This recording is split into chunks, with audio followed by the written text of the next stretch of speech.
दोस्तों हमें इस ट्राइंगल का एरिया बताना है। ट्राइंगल का एरिया निकालने के लिए हमारे पास बहुत सारे फॉर्मूले होते हैं जो कि क्लास 9 से शुरू हो जाते हैं और 12 तक चलते रहते हैं।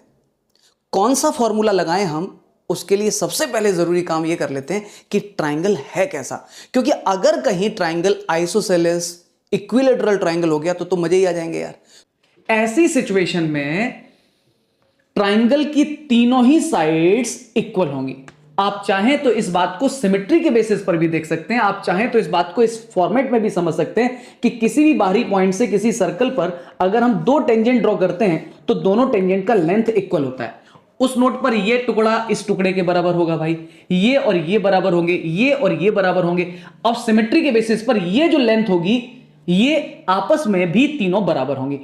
तो हम समझ सकते हैं कि ये जो ट्राइंगल है ये इक्विलेटरल ट्राइंगल है। अब अगर मैं इक्विलेटरल ट्राइंगल कह चुका हूं तो इसका मतलब साफ है कि ये जो एंगल है दिस इज 60 डिग्री। 60 डिग्री यानी कि अब कौन सा फॉर्मूला लगेगा उसमें हम ये क्लियर है कि इक्विलेटरल ट्राइंगल में हमें पता है कि √3/4 और साइड स्क्वायर, ये फॉर्मूले से अपन एरिया निकाल सकते हैं। अब बात आती है कि साइड का लेंथ पता कैसे चले। तो देखिए भाई, अगर मैं इन दोनों सेंटर्स को मिला देता हूं तो एक की रेडियस दोनों को मिलकर के ये तो यूनिट 10 हो जाएगी। मैंने यहां से बिल्कुल उस पॉइंट को मिला दिया जहां पर टेंजेंट थी, यहां से भी इसी पॉइंट को मिला दिया। तो दोस्तों ध्यान से देखो, ये वाली दूरी तो 10 हो गई। अब सोचो ये जो लेंथ होगी और ये लेंथ होगी, ये भी दोनों सेम ही होंगे भाई।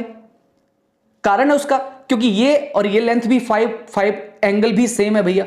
तो अब मेरी कोशिश ये है कि अगर मैं यहां से इसे मिला देता हूं तो आप ध्यान से देखो, ये काइट बन गई है, ये और काइट की प्रॉपर्टी है कि कोई भी डायगोनल एंगल को बाइसेक्ट कर रही होती है, यानी कि ये वाला एंगल हो गया 30 डिग्री। अब अगर मैं इस ट्राइंगल में 10-30 डिग्री लगा दूं तब, जबकि मुझे पता है ये 5 है, तो दोस्तों 10-30 degree will be perpendicular upon base. अगर मैं इसको x मान लूं थोड़ी देर के लिए तो ये x, 10-30 डिग्री की वैल्यू आपको पता है 1/√3। यहां से x की वैल्यू निकल के आ जाएगी एंड दैट इज 5√3। दोस्तों अगर ये निकल के आ गया 5√3 तो सोच के देखिए ये भी कितना हो गया 5√3। सभी का सम कर दीजिए तो ये हो गया 10√3 प्लस 10 कॉमन ले लीजिए तो ये हो गया √3 + 1। अब दोस्तों अगर ये आ गई साइड हमारे पास, तीनों ही बराबर है, यहां पर छाप दीजिए और स्क्वायर करके आंसर बताइए। उम्मीद करेंगे कि कमेंट सेक्शन में आप अपना आंसर जरूर बताएंगे। राधे राधे।